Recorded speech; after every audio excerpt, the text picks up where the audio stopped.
We're so glad you've joined us on the ERLC podcast to explore how the Bible addresses important cultural issues pertaining to life, religious liberty, marriage and family, and human dignity, and how we can walk in wisdom for God's glory and for the flourishing of our neighbors.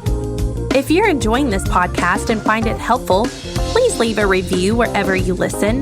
This will help more people find and benefit from what we're learning together. We are grateful for the time you take to join us for these conversations.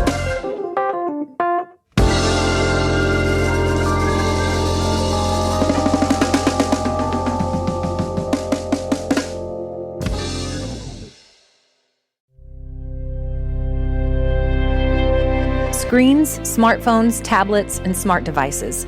Technology is an ever-expanding field that has an increasing influence on our day-to-day lives.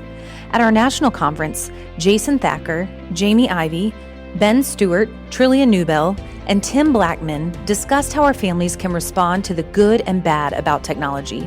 Let's join this important discussion now.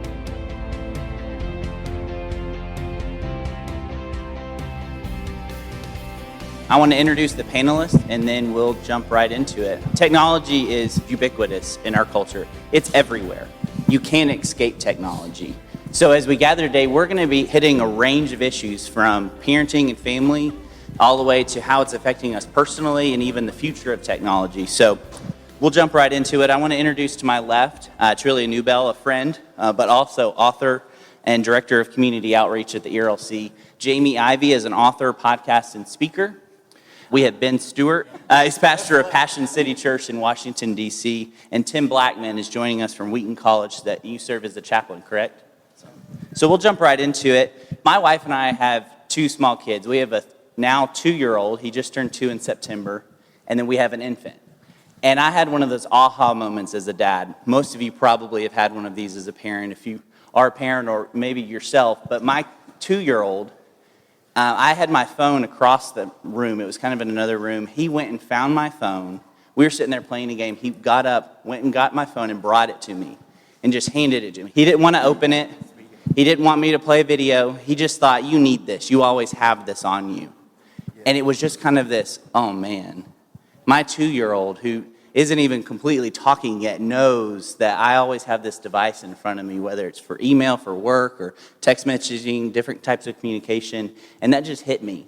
It's like, hey, we might have a problem even at 2 years old in our home with technology. And so I want to ask this question to the entire panel.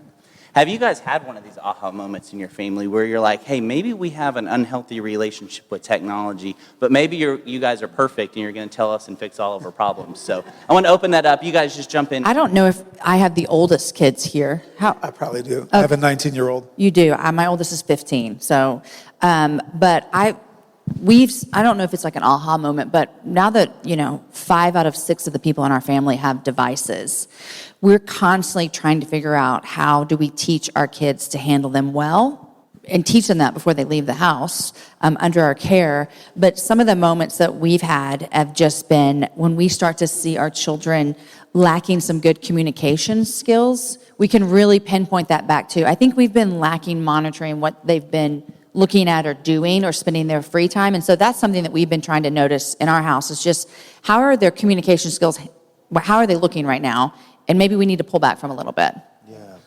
My 11-year-old said a few weeks ago about the 11th commandment in our home, which means that your phone has to be turned into the kitchen at 9 o'clock.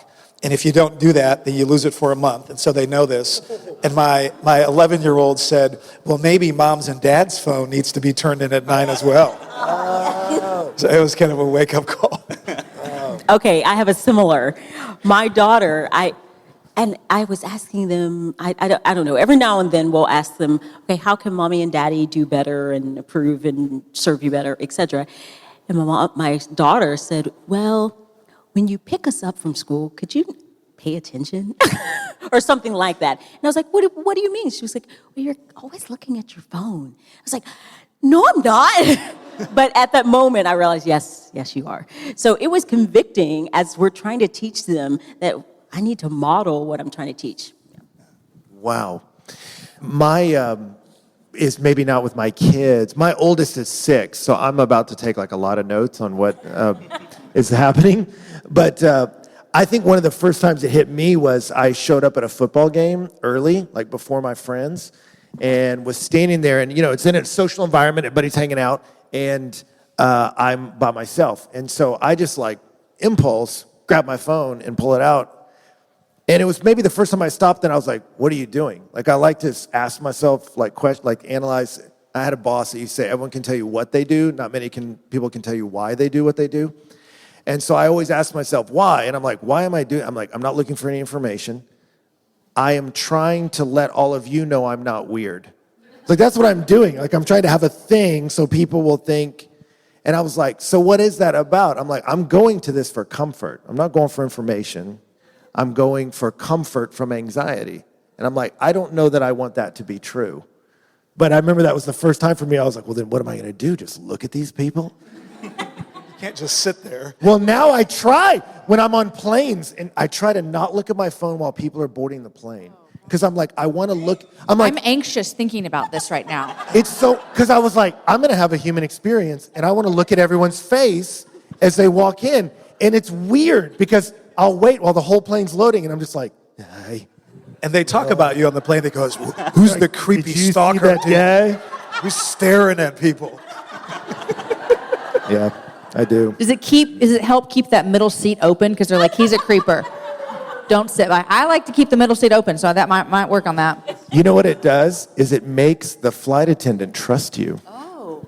Because they're trained to look for attentive people, so they know if it ever goes down, they look for the attentive one. And I've noticed as I'm aware and attentive, they talk to me. So basically, if our plane goes down, you're the guy to go to. I'm the one, hey, yeah. Well, I'll follow up on that since Yep. you have all this sage advice for us.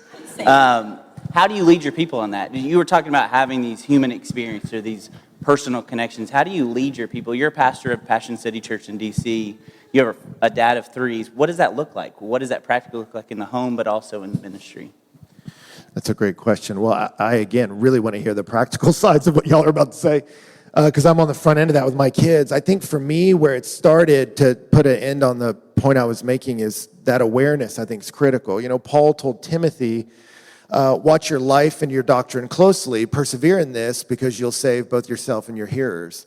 And that has become a life verse for me, because he's telling him, know your doctrine, Timothy, like really know what you believe, cut straight the word of God. And then he says, know yourself. Be a student of you, Timothy.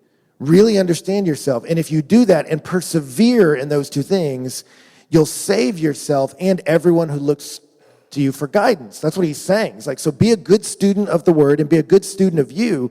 And so I find what I try to do is whenever you tell somebody, let's talk about your phone, it's like you see a wave of shame crash over them. Like nobody feels good about their relationship with their devices. And so what I try to do with my people is just say, hey, I'm not shaming you. This is a new experience for humanity. The iPhone is 11 years old. Everybody's trying to acclimate to the World Wide Web being on your person at all times. That's a new experience for humanity, and data's just coming out of what it's done to us and the negative effects of it. So I find when you come at it as a student and a learner, you don't get buried in shame as much. So I just try to be a student of myself and encourage people to do that. Just watch yourself. When you see yourself going towards that, ask yourself why, and then say, do I want this to be true of me? Do I want this to be what I go to for comfort? And there's practical outworkings with families, but I bet we'll get to that. But that's maybe a guiding principle I try to teach. That's really helpful. Thank you for that. Well, Trillia, I want to ask you, you have 2 young kids who really enjoy video games, who enjoy technology. I know you use technology. How should we be thinking about discipling our kids in relation to technology? We're in a culture that's increasingly connected, and we're unable to disconnect, whether it's for our jobs or for a plethora of different reasons. So when you're thinking about your kids, how are you thinking about discipling them, you and Thurn, as you raise them? We are really specific. We just go straight to idolatry, because I think for us and our kids, if you can't be without it, then it's an idol. And so we are not afraid to point it out, to talk to them, ask them, okay, well, why must you? Because why must you play this game for 2 hours? Why do you feel this passion about this? And what is keeping you from going outside and riding your bike? What is that? And so for us, it's getting to the heart of the matter, which I think just helps with everything else as well. And so for discipleship, we go to the Bible, and I think obviously the Bible, it just applies across the board. So though you don't see the internet in there, we do see idolatry and how our hearts long for these things. So that's one way. And then another thing, which I think Tim just already brought up, is we try to put up some boundaries and teaching them, okay, at the dinner table, for us, at the dinner table, devices are gone. Yeah. And then we have, this is practical, I'm getting into practical, but we do have I don't even know what it's called. My husband did it, but anyways, a timer that, I don't know what it is. It's a little white kind of Disney circle device. I don't know that it's a device, but I think he does it remotely. Oh, okay. Anyways, I think you all know where I'm going. And we just make sure that it's shut off. So at a certain time at night, the internet is shut off in our home. And it's almost remarkable to watch. They go and grab a book. It's almost like, oh, that's awesome. We can do something else. And so they grab a book and they start reading, or one will jump in the shower. And so for us, I think it's discipleship, teaching the Bible, helping them understand their little hearts, and that our hearts are the same, that we struggle with idolatry too. And so we need the help of the gospel and the word. And then putting up boundaries that are still, I think we're going to get to this, but there's still freedom and joy, but there's boundaries so that they understand time management and stuff. We try to apply it to all of life. Hey, all of life, you're going to have to learn how to manage your time later. Let's learn now. So those are just a few things that we do. Do you have a set time you do that? Do you mind if, I'm sorry. No, yeah. For the time. Yeah, are you like 7 o'clock, we're done? Yes, so 7, well, on the weekend, I believe it's 8, and then 7:30 during the week. But if they don't finish their homework, or they're not going to have that much time anyways. And we do other things. So we try to make sure, not a ton of things, but one kid involved in cross country. We make sure this one kid's playing his trombone. So we're trying to, I like to be outside and exercise, so I try to go outside with them so that we're involving them in other things, and they're not, most of it is just kind of boredom, and we try to give them, okay, here's some other options, which I think is helpful. Like, you have other options in life. It's interesting to me because growing up, we didn't have this. And so it's an interesting draw to me. Well, we've talked a lot about screen time, so let's get really practical here. Most of you, if you have an iPhone, you have a new feature on your iPhone called screen time, which is super, super helpful. Even for me as just a dad, like I get the little notification, it says your weekly report, and I'm like, oh my gosh. Did I really spend that much time on email? Yeah. Like, I can't believe it sometimes. So, Jamie, I want to ask this to you. As a mom of 4, you guys you said 5 of the 6 people in your home have a device. What is screen time? What does it look like to limit that? There's lots of tools like the iPhone screen time tool or Disney Circle. There's lots of tools like that you can implement these screen times. So what does that look like in your home? Yeah, we do use the Disney Circle, which is kind of like what you said, and it's a device that you can connect to your internet, which you can also connect every device that connects to the internet to that. So at any point, we could shut down the internet, we could shut down the Xbox, we could shut down a particular phone maybe. And so it's all on there, which is really great. And you really find out when your kids are having idols, when you're out of town and they're like, can I have some more time? And we're like, no, go do your homework. So we have that particular device that helps with screen time. We also are learning, the thing is, none of us grew up with these computers in our pockets, but everyone from here on out will have them. And so my bent sometimes is just to burn everything down, throw the phones in, throw the Xbox out the window. I'm tired of it all. It's dumb. I don't like it. We should band together. I think. We should both do it on like Yes. November 1 is Yes. the day. It's like D-Day. But what I do have to remember is I could do that. We could do that. And we would probably be mean parents, but our kids would survive. But I don't know that they would have the skills they would need when they got to college, and I wasn't there to throw out their Xbox and turn on the circle. And so for us, one thing with these devices, they help us parent, but they're also helping us help our kids learn how to handle their time. And so we've set up boundaries, just like you set up boundaries with your kids in every other area. This is new for us as parents. Now we need boundaries around screen time. You know, I used to tell my kids, we're done with snacks. No more snacks for today. Now we're like, no more screen time, you know? And so at night, we usually don't have our TV on unless it's a sport event, because I'm particularly like those. And I think if everyone's watching a game, then we're all together, right? I don't know. Don't write that down. But we do, and we will have frequent nights where we say this is a no device night even. Like there's no TV, there's no Xbox, there's no phones. We're actually going to sit around the table. We're going to go outside. We might watch a family movie. So just putting up a lot of boundaries. And our kids need them, and they actually desire them. Yeah, that's really helpful.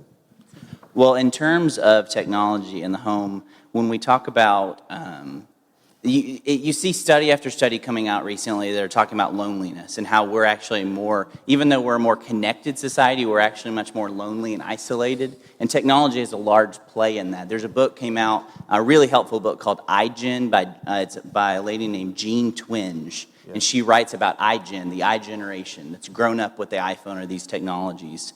She really explores a lot of these loneliness aspects. Tim, I want to ask you, as you're a college chaplain, you have a lot of college students coming in. What are you seeing in terms of loneliness and this connected but disconnected group of kids that have really grown up with technology? What does that look like at Wheaton? Well, I think for me, my approach from my understanding of this has been shaped tremendously by the original thinker and media ecologist and media philosopher Marshall McLuhan. He's the one who coined the phrase in 1967, the medium is the message. And when you think of that, particularly for your phone or your personal computing device, it's designed actually to make you lonely. And I think this shows it in three ways. If you think of my phone is the pathway to experience whatever I want. I can listen to what I want. I can have my favorites. I can have my playlist when I want it, how I want it, where I want it. And so what begins to happen is the self begins to curve in on myself. I'm primarily obsessed with making me happy. So it's a personal happiness device more than anything. It's interesting that my iPhone is actually also called an iPhone. It is about me. I am supreme. I think secondly, when we say the medium is the message, it's also the machine is designed, or really all our machines are designed to focus on images. And so I see beautiful images of exotic cars and exotic homes and exotic experience and beautiful locations for vacation and beautiful bodies in various stages of dress or undress. And my kids see beautiful sneakers that they are just obsessed about. And all of that is designed to give us an image. Now I am nudged several times a day when I participate in social media to now also present a certain image. And I want to be careful to curate that image. I show the best and I hide the rest. I only pick those pictures that I think will look flattering. I only show those things that I think will make my virtual self seem appealing or interesting. And I think what that does, the psychological effect of that on our students, I think is significant, actually on us as well. That by creating this false virtual self, it's actually difficult for me to figure out and to remember who I really am. Because I have this cognitive dissonance about this created self, this curated self, this manufactured self, which is obsessed with image management, and who I really am. And I think it gets at the deep fear that all of us in this room have, that what if they actually find out what I really am like? Would they like the real me? Would they like the natural me? And so I think that creates loneliness. And then thirdly, I think the medium is the message. I think that means that when I interact with technology, I'm essentially passive. So I am watching, I am seeing, I am experiencing, but no one is seeing me. No one is really hearing me.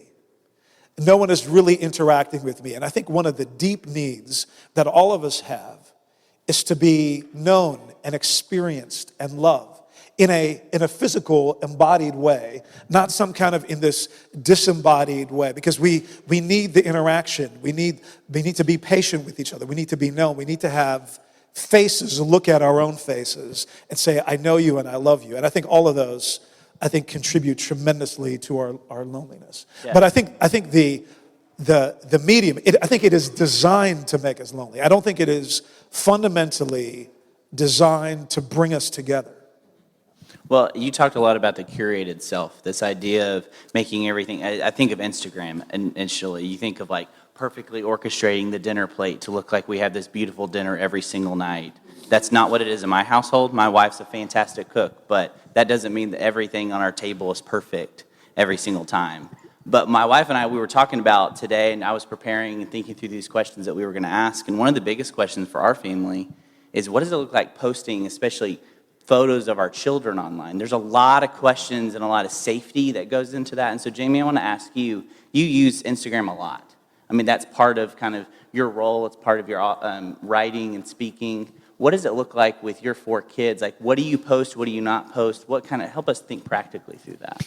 Yeah, this is such a great question and so needed today with all of us on Instagram showing our lives. My kids are 14, 13, 12, and 10. And so they all have their own opinions now. They all have their own style now. They all have their own thing. So when my kids were little, it was cute to show pictures. There was no Instagram, but on Facebook, of them with their underwear on backwards. Because who doesn't think a little 3-year-old boy who doesn't know how to put his underwear on right isn't cute? That's cute and funny. But now that my kids are older, well, they don't do that anymore. Don't do the 13-year-old in underwear backwards now. That's not an option. That's not cute. It's not cute anymore. But my point is, there is so much more you can share about your kids when they're younger because they don't have an opinion about it, and it's not really going to affect them in the long haul. Now that my kids are older, with people that follow me, if you ever see a kid of mine on my social media, they have said yes to that. I ask all of their permission because, well, it's weird. Some of their friends follow me, and frankly, that's weird. I don't know why they follow a 40-year-old woman, but I have no idea. But just recently, 2 of my kids asked girls to the homecoming football game, which this is a whole nother panel, and I have so many thoughts. But they had their teacher took a picture of them at school, and they texted it to me because we were here, and I asked them, can I share this? And they could have said no. They said yes. But I asked them every single time because they're not my puppets. They're not for me to put on showcase, and they're not for me to just say, here's how awesome our family is. And frankly, the older my kids get, I have a lot more terrible material to show you than cute material. And so that is personal as well for our family. Well, this is for the whole panel, but Ben, I want to start with you. When we think about technology, we've been talking a lot about the dangers of technology, the overuse or the abuse of technology. But we also know that technology is a good gift that God has given us to glorify Him, but also to love our neighbor. So what are some of the good uses of technology, and how might technology actually draw us closer together as families or in communities or even in the church? What are some of those good uses that you can think of? That's awesome. That's awesome because I think of, was it Charles Spurgeon wrote in his lectures to my students a chapter on those with slender apparatus. He's talking about guys that are little. And he was like, if you were built to be a preacher, God would have made you big enough to be heard, because they didn't have microphones. So they were like, if you think you're called to preach but you're not big, sorry, do something else. So when you ask how technology helps, I'm like, it's giving me a job. I don't know if you saw me walk up to Todd Wagner's podium. I'm like, hey guys. In the midst of giants between him and Matt. But so yeah, the connect. I mean, one of the exciting things is the connectivity overseas. I mean, just being able to see when there's a crisis around the world, I can see it right away, and we can lean in and pray. We can lean in and give. That's an opportunity we have to help our kids see needs around the planet and solve those, which I think is really great. I mean, that's one thing. Just as ministry, you go, how do we redeem this? There is a ministry angle to that.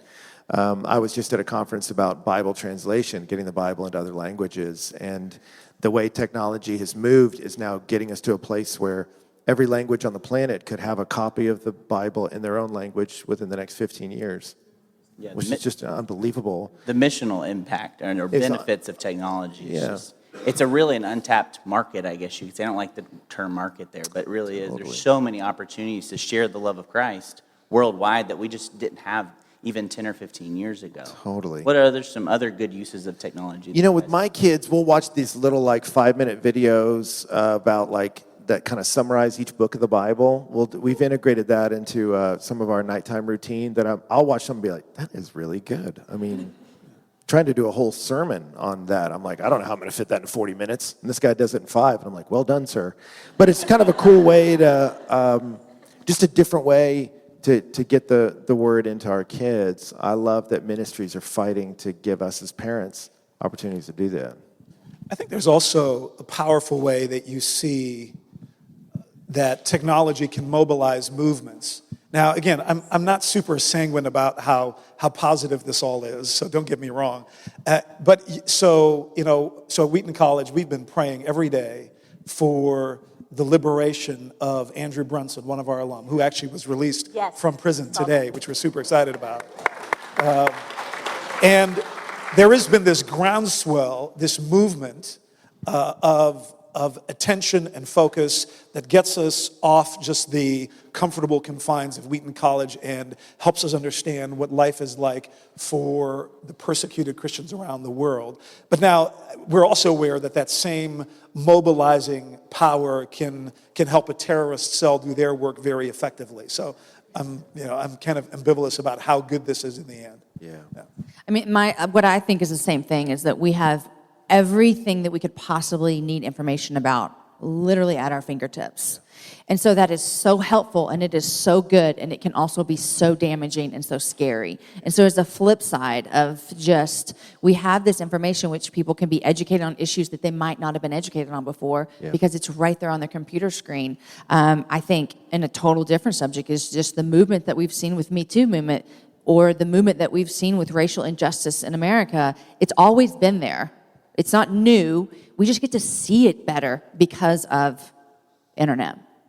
I agree. You cannot unsee what you see, and it causes you to pray and think and act in ways that you probably wouldn't necessarily have been able to. We could turn off a TV or never read a newspaper, but most of us are online in some way, and so I really do believe that the Lord can use and has used our connectivity for good. Another way I think is, although on Instagram and Facebook, whatever, you see fake and false, you also do get some raw and real images of people living life. And I think in some ways, of course, you want to have your core community in your local church. I believe that wholeheartedly. Yeah. I do think that in the past, it would be easier to have a celebrity pastor or woman or something and just assume that is her life. But now more and more, I see people who are sharing about their hard days or their brokenness or their repenting, and you're not alone. And I think that's something that has been encouraging to see, is that people know, okay, I'm not alone in this struggle or in this area or whatnot.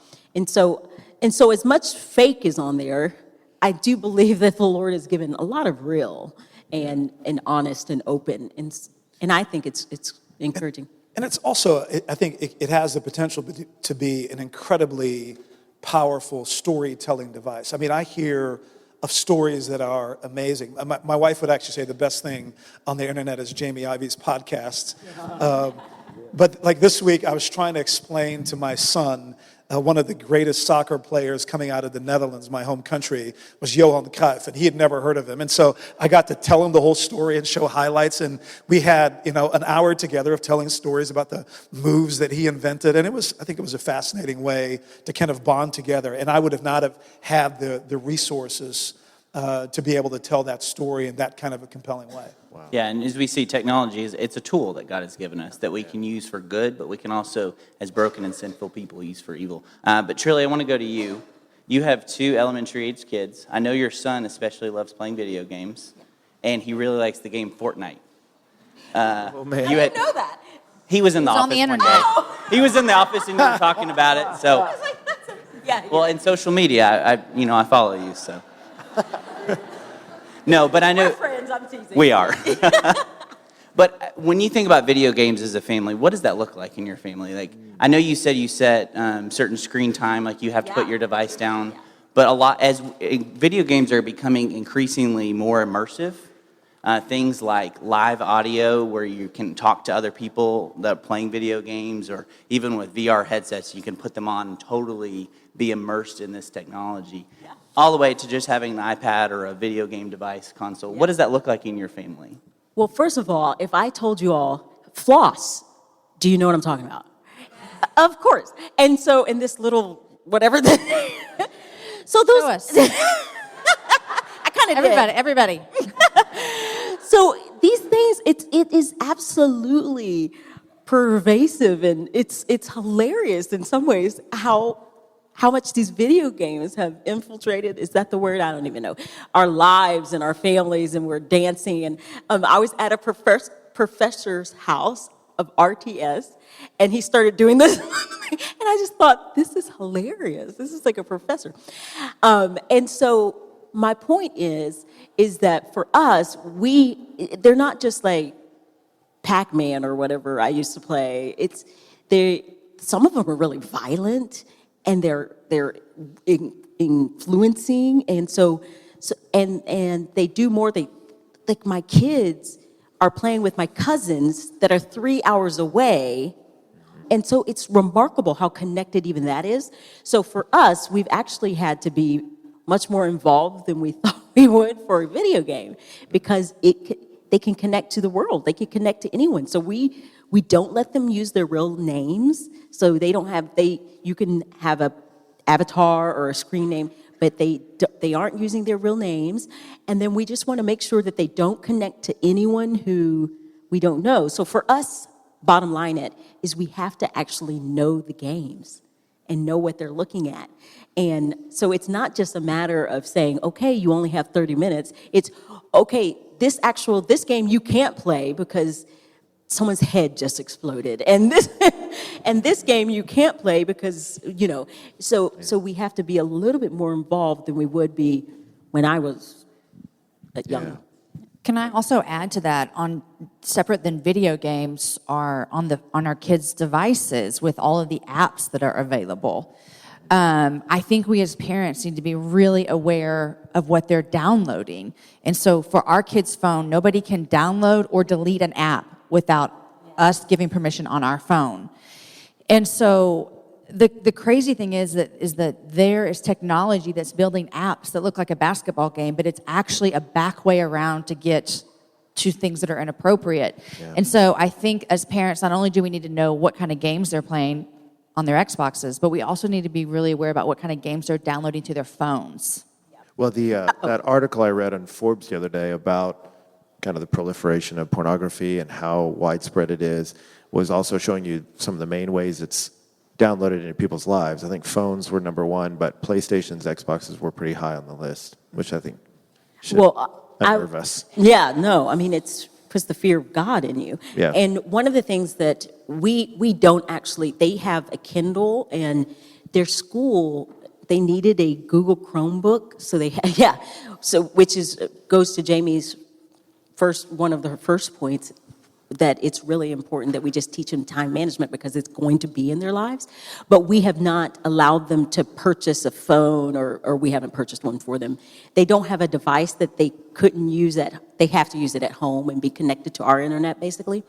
And, which is funny because I get text messages from my kids' friends all the time. But yeah, so we're paying the price for this decision, but my point is that we also tell them that, and they don't know how to look this up, your internet history or whatever you look at is stored. So we have access to that. So don't keep a secret from us because we could just look. So it helps build trust for them to talk to us because we let them know, oh, by the way, it's stored in your computer. Yeah. And Ben, I'm glad you brought up the topic of pornography. That's kind of likely the elephant in the room. A lot of people are thinking about this with technology, and as technology becomes more and more immersive, porn is becoming more and more immersive. It's as you said, you can find it through multiple apps, not just the internet, but even accessing the internet through different applications. Help us think about the topic of pornography. It's probably one of those topics we've talked a lot about, but we haven't talked enough about it, I don't believe. Yeah. So how do we think about pornography and technology and how we shepherd our families, but also our churches? Yeah. Well, that's a big question. I do think it's good we're talking about it. You know, Chris Rock just did his latest comedy special on Netflix, and he's on stage in a very not funny moment talking about why his marriage fell apart and he got divorced, and he said, my addiction to pornography destroyed the intimacy in our marriage. And you go, if Chris Rock, and you could see the room fell completely silent, and he goes, billions of people watch porn daily, but I'm the only one with a problem?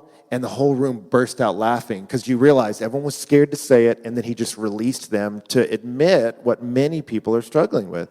And I was like, if Chris Rock is doing that, and his aim is a laugh, we as ministers need to do it as an aim for redeeming our people and helping them. And we as parents need to do it. I mean, I'm thinking of my kids are little, 6, 5, 3, and I'm just at that point now where we're having to explain why we lock the door because we live in the city.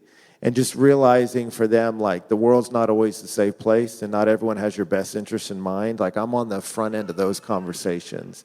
And I just think you do that with locking the door of your house. You do that with you can't get into a stranger's car. And you do that with the internet. You're like, this is the World Wide Web. Everybody's on this. And there are people in here without your best interest in mind. And for me, I just keep thinking about, you know, all the passages in the New Testament that call us to be wise. Peter will use the word be sober. He's like, just don't let your mind get numb and dull. Be sober and alert and prepared, you know. Make the most of every opportunity because the days are evil is what Paul said. You know, like, I need to be aware of what moment I'm in and aware of what's happening. And what I've realized with a lot of parents is they're not aware because they're afraid of what they may find and kind of hope it's not true.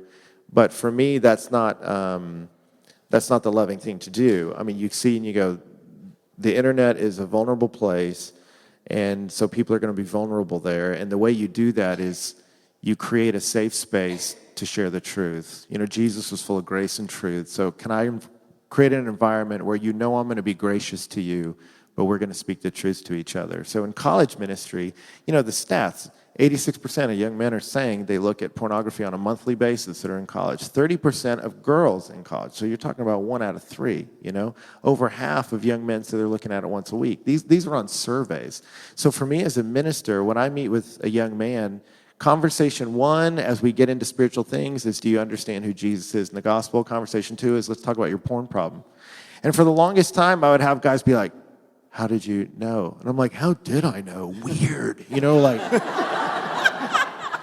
But it's like, dude, you know, like, because it's coming at all of us.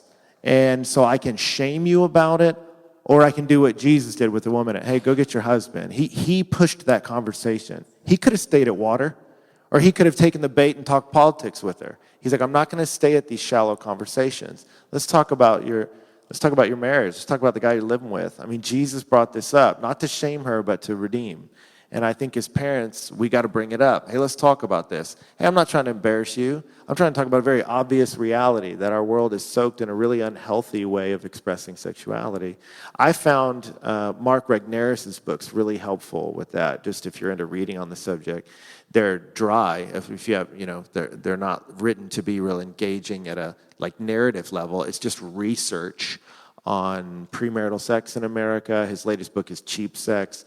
How the way we are handling sexuality in America today is actually hurting us because it's a disintegrating, where you're supposed to have the physical expression of sex along with the emotional and spiritual. I love all of you. And that disintegrating of ourselves is a form of human suffering that I've been on the front lines of for a long time. So I'm passionate about it because I love these kids, you know. And you're like, I want better for you. Mm-hmm. You know what I mean? What we're seeing, too, with being in a residential community with a couple of thousand 18 to 22-year-olds, not only how pervasive it is, but how deep the addictive patterns is.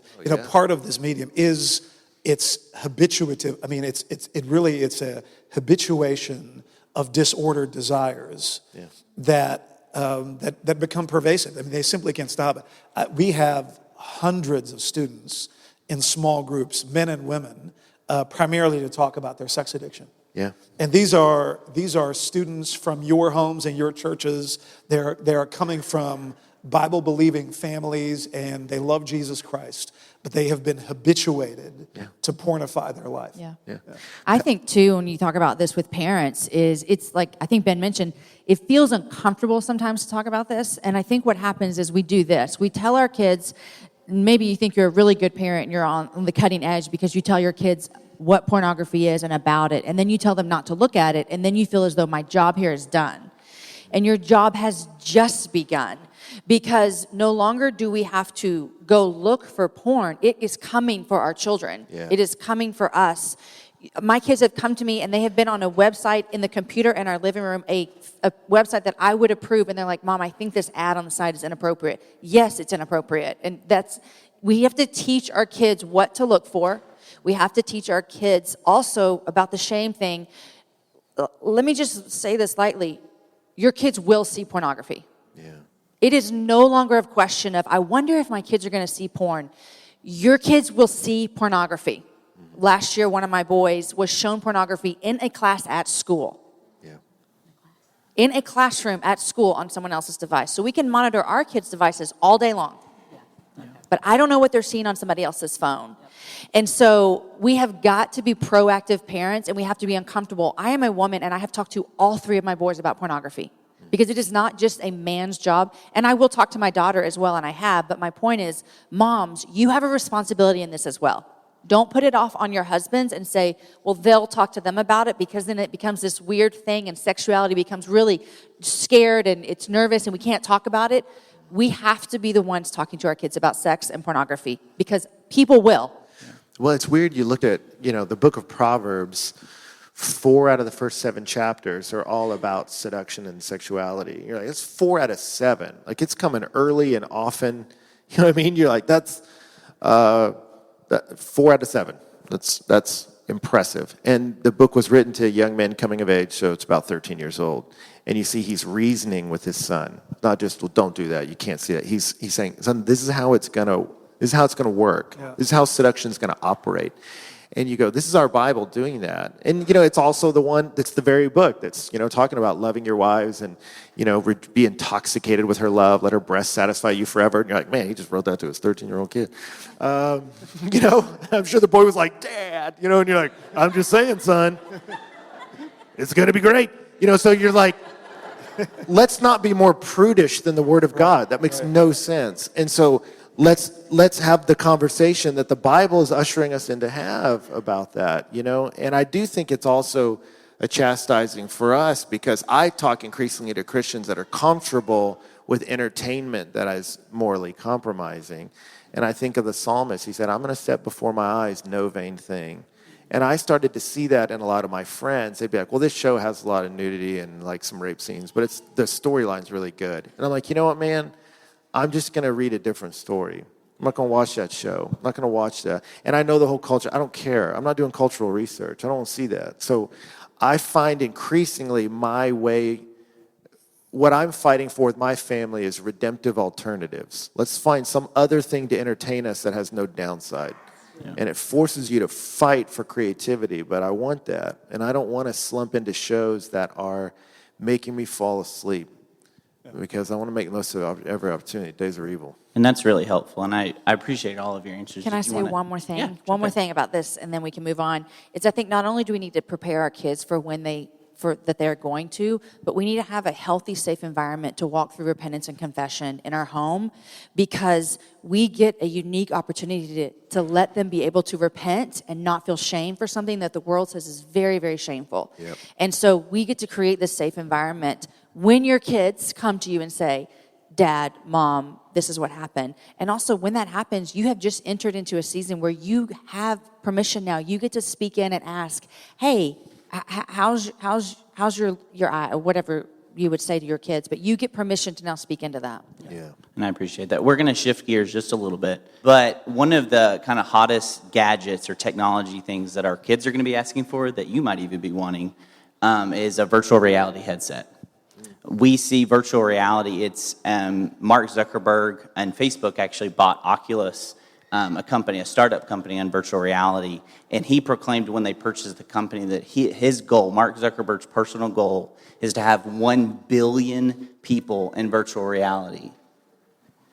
Which is not, it's obviously virtual, it's artificial, it's not flesh and blood right in front of us. And so this is a topic that might be getting ahead of a little bit, but I think it's helpful for us as parents to get ahead of technology and be thinking about these things. So I want to open up to the whole panel. You might not have any experience in virtual reality, but maybe what are some of the things we might be thinking about? Or should we not be purchasing these things for our children yet? Should we experience them ourselves before we share them with our kids? What does that look like?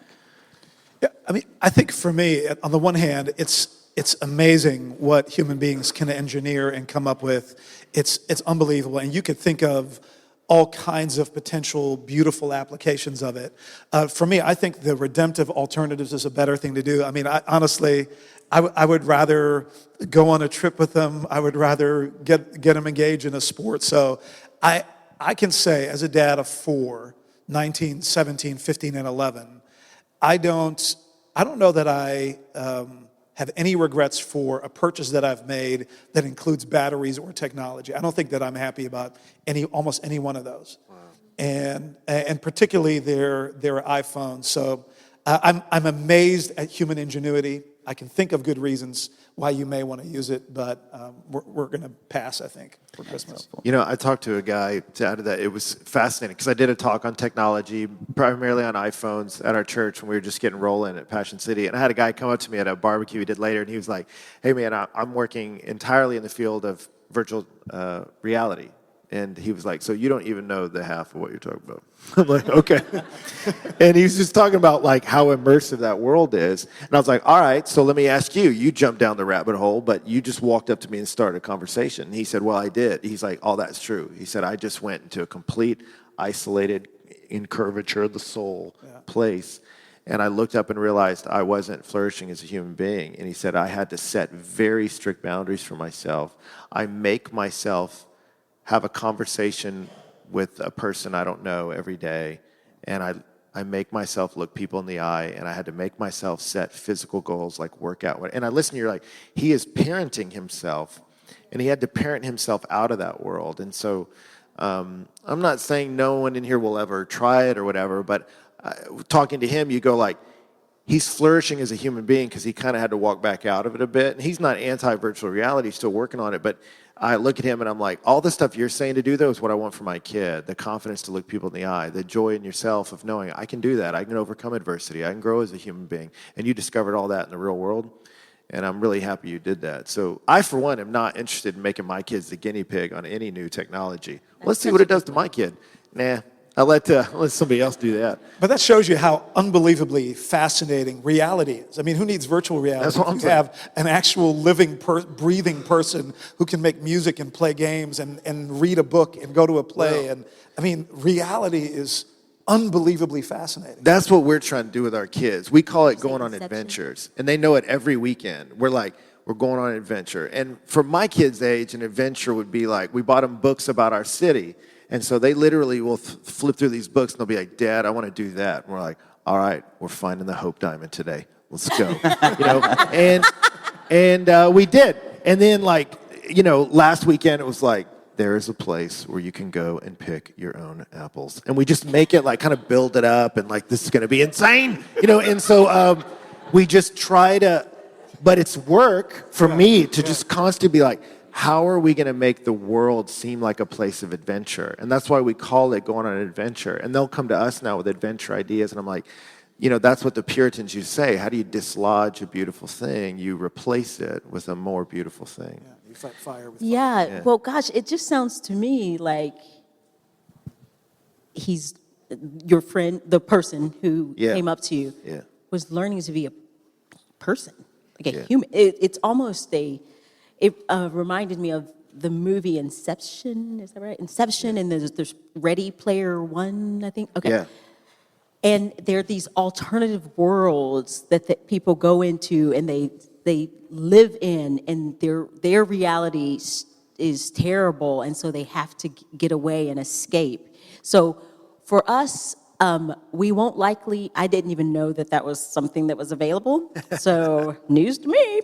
I've only experienced virtual reality through a ministry that was showing me what it was like in Rwanda that was going on. So that's the only experience I ever, and that was a redemptive experience.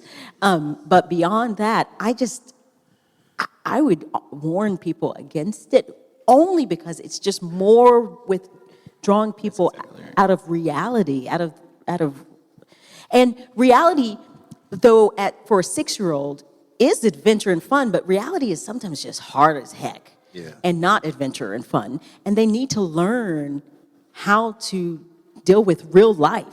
What does it mean to walk through real sorrows and grief and death? And my family has experienced, my son experienced an uncle who committed suicide. Okay, what does that look like? That's our reality. Yeah. So we need to teach them how to live this and walk this Christian hard life out to finish the race that well.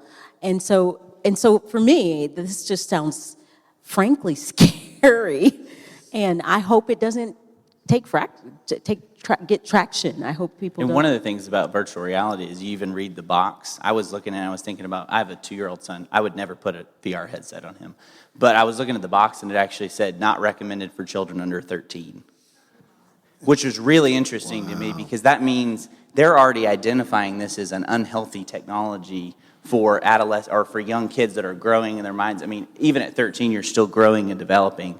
But at 13 is where they're saying, okay, this is a good time to maybe start immersive technology. So that was just interesting to me. What this highlights as well, though, I think is maybe a deeper spiritual issue, that in the current world, which is obsessed with and fascinated by and fueled by technology, because it is everywhere and it is what we spend most of our time in, we are, I think, as Christians, going to be increasingly pilgrims and strangers in the world. Yeah. That there is a certain rhythm and habit and disposition to who you are and what your affections are that are going to make you distinct. Yeah. And I think being distinct, we're also going to be, the church has a unique role that we can play in the world, and in this increasingly technologically rich society, as a refuge for people coming out of it. Just like you said, Ben, like as he's coming out, he's coming into a church, he's asking questions. We can be a refuge for people who have been hurt and burned and damaged through this use of technology. Yeah. To shift gears a little bit, Jamie, I want to ask you, as a woman in leadership and also a mom of a young daughter, are there unique struggles or unique uses that women have with technology that maybe men in the room aren't aware of, and that you could encourage us as fathers and as sons to help support the women in our lives? Yeah, I think they're unique struggles that we might encounter as women we would probably be more prone to comparison to someone else's life. I remember when I was a mom with young kids at home, I felt as though everybody had a better home, they had better kids, they had a husband who showed up on time, they had all these things. No, mine did, but you know what I mean? Is you look around. Aaron's over here like, are you serious? You just called me out in front of everybody? At one time. Keep trying, get out of it. There's grace. Give it another shot. My point is, we're looking around and seeing like, hey, everybody else seems to have this better. And granted, it feels different now with older kids. I remember this the most when my kids were little because I was a stay-at-home mom and I felt as though I was just surrounded by kids and diapers and snacks and meals. And so then I would look on social media and that would be, unfortunately, sometimes my reach into the outside world. And I would think, well, that must be real life and this must be fake life. And so I think there's that. And so I think as husbands, you could really speak into that, not in a shaming way by any means, but as just a reminder and a come alongside of your wife, to a reminder of her place where she is right now is where God's asked her to be, because we can look around at everyone else and feel like they have the better gig. I think when we're raising daughters, it's super important for us to monitor, like when my daughter gets older and gets into social media, which only one of our kids has social media, when she gets older and gets into there, it will be super important for me to monitor who she follows. Just for safety reasons, obviously, for the reasons that we've mentioned with sex stuff, but also just for who are you looking to as an influencer. And so we are very much influenced by who we're following. And what that means now is not just like the older woman at your church that you sit under her Bible study, but we are following people that we'll never meet in life. And they actually have influence on us. And again, it can be good. I have been greatly influenced in a good way by many people that I might not ever meet. But there is a tendency to follow people who are influencing you in the wrong way. And as a 40-year-old, I have that under a grasp a lot easier than, say, a 15-year-old would. And so I think we have a job to help our daughters discern that. Yeah. Trillia, you recently authored Enjoy, which is a really helpful book about enjoying the good gifts of God. What are some of the ways that we can enjoy these good gifts as a family, but also as individuals in terms of technology? What does that look like? Yeah, so one of the things that we did probably a couple summers ago, I have a heart for diversity in making sure that my family is exposed to various cultures. And so so let me tell this whole story. I asked the kids to just write out different countries, and we took one country a week, and I cooked a meal from that country. We watched something and learned about their history. I would not have been able to do that without technology. I would have had to go to a library, which is fine, which is good too. I don't even know how, it's kind of also telling. I'm like, how would I have done that? But for them to see a music and the culture and to be able to just pull it up and to research right then was really remarkable. So Durwat is an Ethiopian dish I highly recommend. And we just had such fun. And so that was one way that it brought our family together and we were able to be exposed. And I think another way is just to, we've looked at, obviously movies together. We have movie night, which for us is a special night. So we have every Friday, and they're like, it's movie night, regardless of what time we get home. And so it's that I think has been a fun and enjoyable time. Yeah, as we end our time together today, our conference theme is on the cross-shaped family. So I think we're here, most of us want to pursue Christ. We want to pursue holiness as individuals, but also as families. And so as we've talked a lot about the dangers and the pitfalls of technology, what are some ways that technology might encourage us or edify us to get as individuals, but also as families as we end our time together? I think for me, what's crucial is to understand the shaping influence. And because when you think of, I think of either as my own kids or college kids coming to Wheaton, right now they might think that their parents and their teachers and their religious leaders have been their primary shapers and influencers. But they've actually been catechized and trained and taught and homeschooled by technology. And I think a lot of it for us is having these conversations openly. In some ways, what we're doing, I think this is absolutely terrific and crucial. Walking with them honestly, even about our own struggles.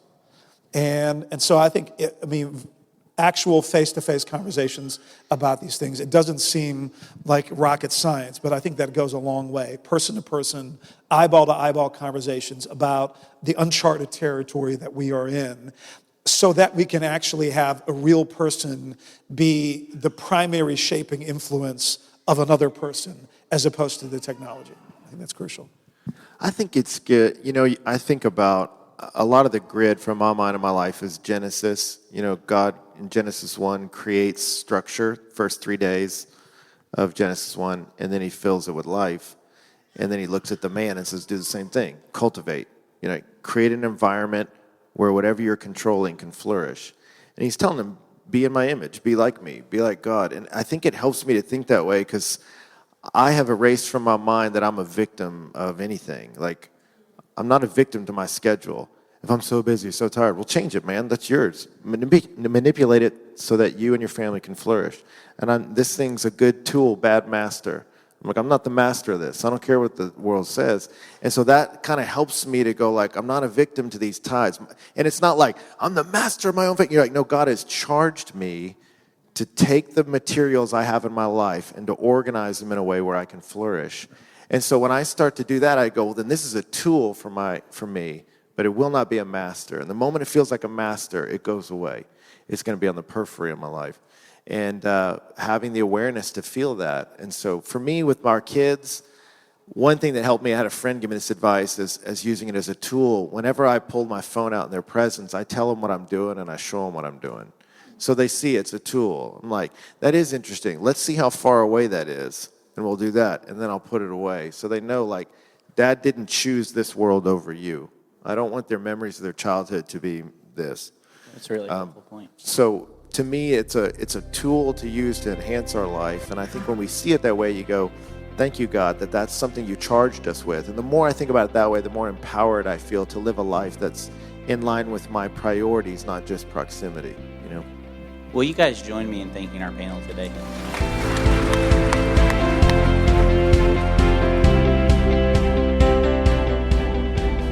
Thanks for tuning in to the ERLC podcast. To subscribe, visit iTunes or Google Podcast, and be sure to leave us a review.